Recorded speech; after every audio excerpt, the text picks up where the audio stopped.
चुनाव के ठीक पहले बीजेपी ने जेएमएम के घर में सेंधमारी की है। कोल्हान और संथाल से दो बड़े नेता बीजेपी में शामिल हो गए हैं और हमारे साथ जेएमएम के केंद्रीय महासचिव विनोद पांडे हैं। विनोद जी, एक बड़ा झटका अगर हम कहें, क्योंकि राजनीतिक गलियारों में इसकी चर्चा हो रही है, वाकई में कोल्हान और संथाल में, चाहे वो चंपईदा की बात कर ले या लोबिन हेम्ब्रम की बात कर ले, जाने से एक बड़ा आपको नुकसान होने वाला है। देखिए, जो परिस्थितियां भारतीय जनता पार्टी के द्वारा पैदा की गई है, उन राजनीतिक परिस्थितियों के लिए झारखंड मुक्ति मोर्चा पूरी तरह से तैयार थी। और ये परिस्थितियां कोई आज नई नहीं बनी है, इसकी तैयारी पहले से चल रही थी और उस तैयारी पर मोहर भी भारतीय जनता पार्टी के सह प्रभारी और असम के मुख्यमंत्री ने लगाने का काम किया। और उन्होंने बहुत स्पष्ट शब्दों में कहा कि मैं 6 महीने से चंपई सोरेन जी के संपर्क में था। तो ये बातें बिल्कुल स्पष्ट हो गई है और हम लोग इन सभी चीज़ों से वाकिफ थे। और जहाँ तक लोबिन हेम्ब्रम जी की बात है, तो जब से हेमंत सोरेन जी के नेतृत्व में इस राज्य में सरकार बनी 2019 में, और उनकी जो महत्वाकांक्षा थी वो पूरी नहीं हो पाई, उसके बाद उन्होंने विधानसभा के अंदर और विधानसभा के बाहर झारखंड मुक्ति मोर्चा को, सरकार को और सरकार के मुखिया हेमंत सोरेन जी को कटघरे में खड़ा करने का काम किया।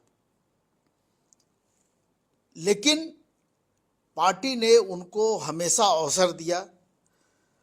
पार्टी ये जानती थी कि इनका जो रास्ता है वो बिल्कुल अलग होने वाला है, और एकदम जब सर से पानी ऊपर चला गया तो पार्टी ने निर्णय लिया और पार्टी के अध्यक्ष माननीय गुरुजी ने उनको पार्टी के बाहर का रास्ता दिखाया।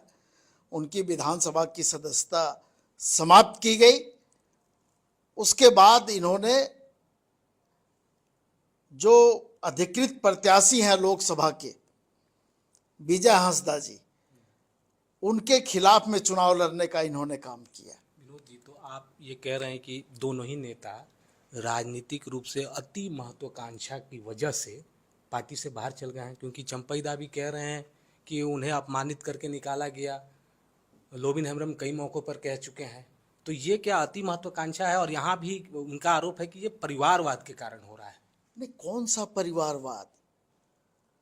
चंपईदा इस पार्टी में 1980 में शामिल हुए और उसके बाद लगातार वो पार्टी का जो शीर्ष नेतृत्व था, चाहे वो गुरुजी हो चाहे कोई भी हो, उनके साथ जैसे पार्टी के और कार्यकर्ता संघर्ष में शामिल थे, उसी तरह से चंपई सोरेन जी भी शामिल थे, जिनको आज हम लोग बहुत सम्मान के साथ चंपईदा कहते हैं। और हम लोगों के मुंह से जल्दी चंपईदा छोड़ करके कुछ नहीं निकलता है।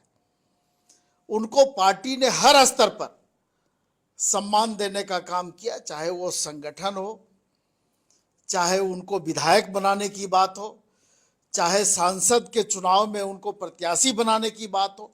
और जब जब इस राज्य में झारखंड मुक्ति मोर्चा की सरकार बनी, चाहे वो माननीय गुरुजी राज्य के मुख्यमंत्री बने या हेमंत सोरेन जी मुख्यमंत्री बने, उनको उस मंत्रिमंडल में जगह देने का काम किया गया। और इस बार जब भारतीय जनता पार्टी के षड्यंत्र में हेमंत सोरेन जी को फंसाया गया और जब उनको गिरफ्तार करने की प्रक्रिया प्रारंभ हुई, तो हेमंत सोरेन जी ने, विधायक दल की बैठक चल रही थी और वो भी बैठक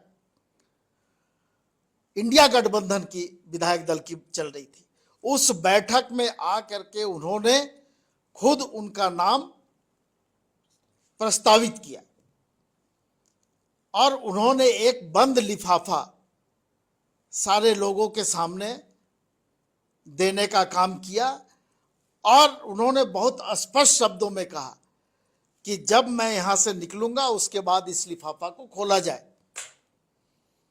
और उनके उस बात का विधायक दल के साथियों ने पालन किया।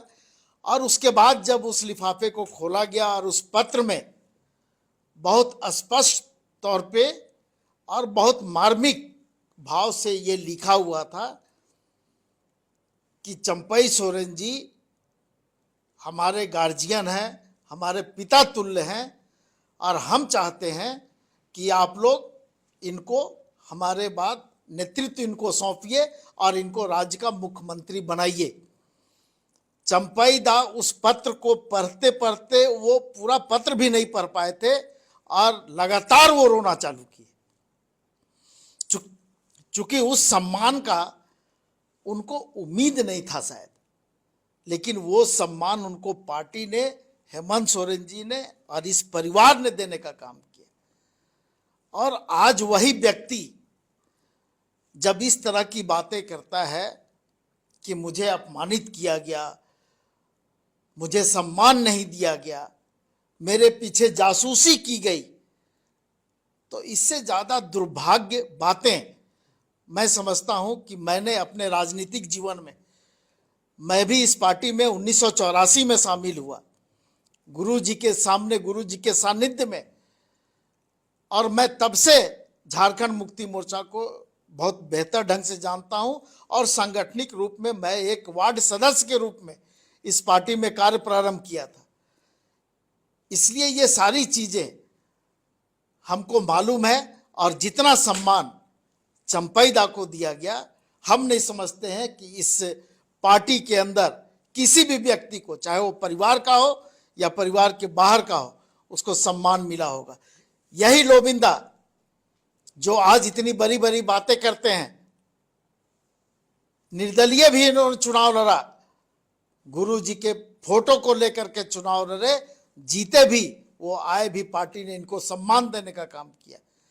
साइमन मरांडी जी पर जब हेमंत सोरेन जी ने एक्शन लिया था और उनको मंत्रिमंडल से बर्खास्त किया था, उस समय यही लोबिंदा जिनको की ये जिम्मेवारी दी गई थी और इनको मंत्री पद सौंपा गया था। लेकिन उसके बाद आपने जिस तरह से नेतृत्व और नेतृत्व के खिलाफ में सार्वजनिक रूप से जो बातें आपने कही, वो निश्चित रूप से पार्टी के सभी स्तर के कार्यकर्ताओं को पीड़ा पहुंचा रही है। और आज वही पीड़ा हमारे अंदर में भी है।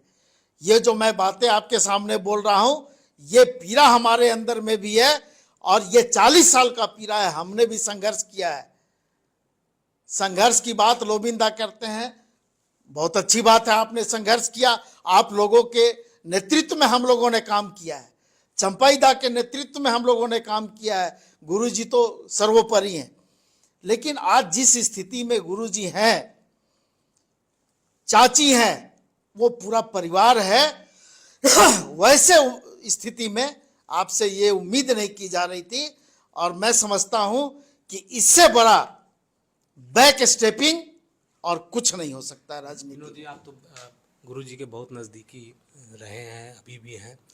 ये जब जानकारी गुरुजी को, शिबू सोरेन को जब पता चली, उनका क्या रिएक्शन है, वो कितना क्या कुछ सोच रहे हैं?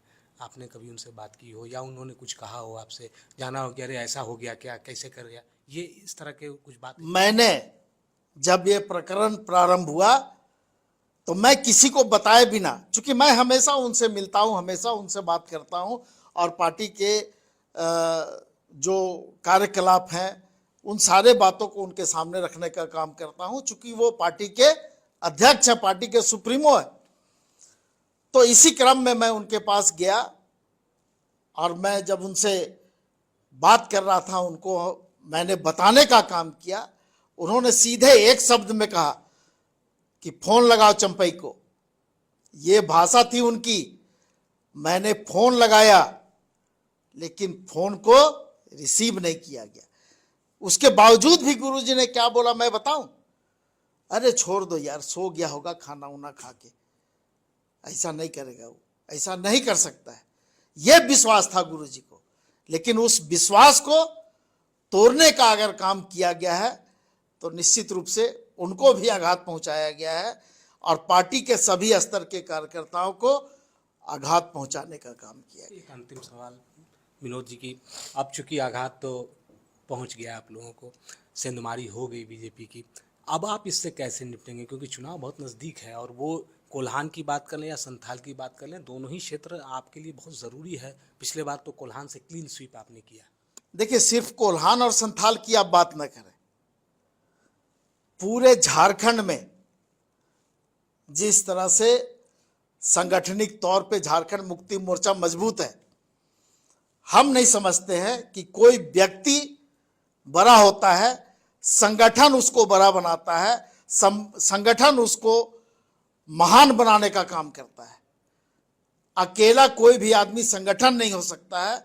और जब पार्टी के सभी स्तर के कार्यकर्ता पार्टी और पार्टी नेतृत्व के साथ हैं, तो झारखंड मुक्ति मोर्चा को कोई चिंता नहीं है। चाहे वो कोई अपने आप को टाइगर बोले, तो टाइगर भी संगठन बनाता है और टाइगर से भी नीचे उतारने का काम संगठन करता है। तो ये थे विनोद पांडे, और ये कह रहे हैं कि जब संगठन किसी को टाइगर बनाता है तो उसे टाइगर से नीचे उतारने का भी काम करता है, और आने वाले चुनाव में ये देखने को भी मिल जाएगा। न्यूज़ 18 के लिए अविनाश कुमार, रांची।